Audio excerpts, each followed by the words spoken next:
আদম সৃষ্টি থেকে কিয়ামত পর্যন্ত মানবজাতির জন্য দাজ্জালের চেয়ে বড় ফিতনা আর নেই। দাজ্জালের আগমন কিয়ামতের সবচেয়ে বড় আলামত। বিষয়টি কোরআন সুন্নাহ সমর্থিত। সে এমন অলৌকিক বিষয় দেখাবে যা দেখে মানুষ দিশাহারা হয়ে পড়বে। দাজ্জাল নিজেকে প্রভু ও আল্লাহ হিসেবে দাবি করবে। তার দাবির পক্ষে এমন কিছু প্রমাণ উপস্থাপন করবে যে সম্পর্কে নবী করিম সাল্লাল্লাহু আলাইহি ওয়াসাল্লাম আগেই সতর্ক করেছেন। সে মিথ্যা জান্নাত জাহান্নামের চিত্র দেখিয়ে মুমিনকে বিভ্রান্ত করবে। দাজ্জাল পৃথিবীতে 40 দিন অবস্থান করবে। প্রথম দিন হবে 1 বছরের সমান, দ্বিতীয় দিন 1 মাস ও তৃতীয় দিন হবে 1 সপ্তাহের সমান। বাকি দিনগুলো হবে দুনিয়ার সাধারণ দিনের মতো। তখন নামাজের সময় নির্ধারণ করতে হবে অনুমান করে। মুমিন বান্দাগণ এগুলো দেখে মিথ্যুক দাজ্জালকে সহজেই চিনতে পারবে এবং আল্লাহর প্রতি তাদের ঈমান আরও বৃদ্ধি পাবে। কিন্তু দুর্বল ঈমানদার লোকেরা বিভ্রান্তিতে পড়বে, ঈমান হারা হবে।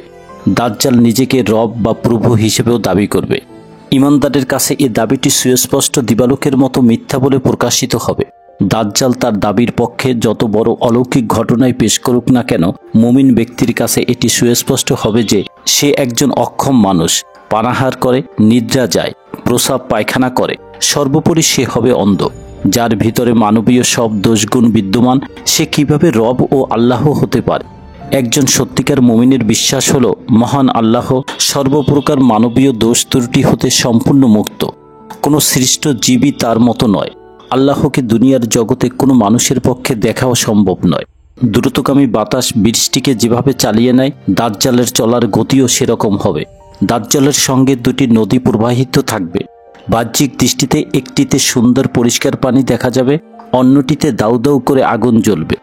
যার সঙ্গে দাজ্জালের সাক্ষাৎ হবে সে যেন দাজ্জালের আগুনে ঝাঁপ দিয়ে পড়ে এবং সেখান থেকে পানি পান করে। তার চোখের উপরে মোটা আবরণ থাকবে, কপালে কাফের লেখা থাকবে। মূর্খ ও শিক্ষিত সকল ঈমানদার লোকে তা পড়তে সক্ষম হবে। দাজ্জাল মৃত ব্যক্তিকে জীবিত করবে। সে মানুষের কাছে গিয়ে বলবে, আমি যদি তোমার মৃত পিতামাতাকে জীবিত করে দেখাই তাহলে কি তুমি আমাকে প্রভু হিসেবে মানবে? সে বলবে, অবশ্যই মানব। এ সুযোগে শয়তান তার পিতামাতার আকৃতি ধারণ করে বলবে, হে সন্তান, তুমি তার অনুসরণ করো, সে তোমার প্রতিপালক। দাজ্জালের অধিকাংশ অনুসারী হবে ইহুদি এবং মহিলা। ইস্পাহানের 70,000 ইহুদি দাজ্জালের অনুসরণ করবে। তাদের সবার পরনে থাকবে সেলাইবিহীন চাদর। জড় পদার্থ ও পশুরাও দাজ্জালের ডাকে সাড়া দেবে। দাজ্জাল এক জনসমাজে গিয়ে মানুষকে তার প্রতি ঈমান আনার আহ্বান জানাবে। এতে তারা ঈমান আনবে। দাজ্জাল তাদের উপর বৃষ্টি বর্ষণ করার জন্য আকাশকে আদেশ দেবে। তখন আকাশ বৃষ্টি বর্ষণ করবে, জমিন ফসল উৎপন্ন করবে এবং তাদের পশুপালন ও চতুষ্পদ জন্তুগুলো অধিক মোটা তাজা হবে এবং পূর্বের তুলনায় বেশি দুধ দেবে। অন্য একটি জনসমাজে গিয়ে মানুষকে তার প্রতি ঈমান আনার আহ্বান জানালে লোকেরা প্রত্যাখ্যান করবে। দাজ্জাল তাদের নিকট থেকে ব্যর্থ হয়ে ফিরে আসবে। এতে তারা চরম অভাবে পড়ে যাবে। তাদের ক্ষেত খামারে ফসল হানি দেখা দেবে। দাজ্জাল পরিত্যক্ত ভূমিকে তার নিচে লুকায়িত গুপ্তধন বের করতে বলবে। গুপ্ত ধনগুলো বের হয়ে মৌমাছির দলের মতো তার পিছন পিছন চলতে থাকবে। সেই ভয়াবহ ফিতনা থেকে বেঁচে থাকা খুব কঠিন হবে। তাই ঈমান বাঁচাতে ইসলামী সমাধান যারা মুসলিম উম্মার জন্য জরুরি। সমাধানগুলোর মধ্যে একটি স্বীকৃত আমল হচ্ছে সূরা কাহফ তিলাওয়াত। পবিত্র কোরআনের 18তম সূরা এটি। দাজ্জাল যে 4 ফিতনার মাধ্যমে মানুষকে ঈমান হারা করবে, সূরা কাহফে তেমনি 4টি ঘটনার মাধ্যমে সজাগ ও সতর্ক করা হয়েছে। দাজ্জালের ফিতনা থেকে বাঁচতে সূরা কাহফের প্রথম 10 আয়াত মুখস্থ করতে বলা হয়েছে। হাদিসের বর্ণনায় যে ব্যক্তি সূরা কাহফের প্রথম 10টি আয়াত মুখস্থ করবে সে দাজ্জালের ফিতনা হতে হেফাজতে থাকবে। অন্য হাদিসে এসেছে, তোমাদের কাউকে যদি সে পেয়ে বসে তাহলে সূরা কাহফের প্রথম থেকে পড়বে। সূরা কাহফ পাঠের নির্দেশ সম্ভবত এজন্য হতে পারে যে মুমিন ব্যক্তি এগুলো গভীরভাবে পাঠ করলে দাজ্জালের বিস্ময়কর ঘটনা দেখে কিছুতেই বিচলিত হবে না। এতে সে হতাশ হয়ে বিভ্রান্তিতেও পড়বে না। আয়েশা রাদিয়াল্লাহু তাআলা আনহা বলেন, আমি নবী করিম সাল্লাল্লাহু আলাইহি ওয়াসাল্লামকে নামাজের ভেতরে দাজ্জালের ফিতনা থেকে আশ্রয় চাইতে শুনেছি। এছাড়াও ইসলামকে সঠিকভাবে যারা আঁকড়ে ধরবে তাদের জন্য দাজ্জালের ফিতনা থেকে নিজেকে বাঁচানো সহজ হবে। একই সঙ্গে তার কাছ থেকে দূরে পালানোর কথাও এসেছে হাদিস। তার সময় জনসমাগম এড়িয়ে চলাটাই নিরাপদ।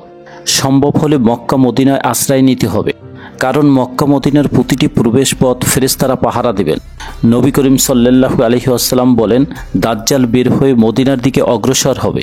যেহেতু মদিনায় দাজ্জালের প্রবেশ নিষেধ, তাই সে মদিনার নিকটবর্তী একটি স্থানে অবস্থান করবে। তার কাছে একজন মুমিন লোক গমন করবেন। তিনি হবেন ওই জামানার সর্বোত্তম মুমিন। দাজ্জালকে দেখে তিনি বলবেন, আমি সাক্ষ্য দিচ্ছি যে তুমি সেই দাজ্জাল যার সম্পর্কে রাসূল সাল্লাল্লাহু আলাইহি ওয়াসাল্লাম আমাদেরকে সাবধান করেছে।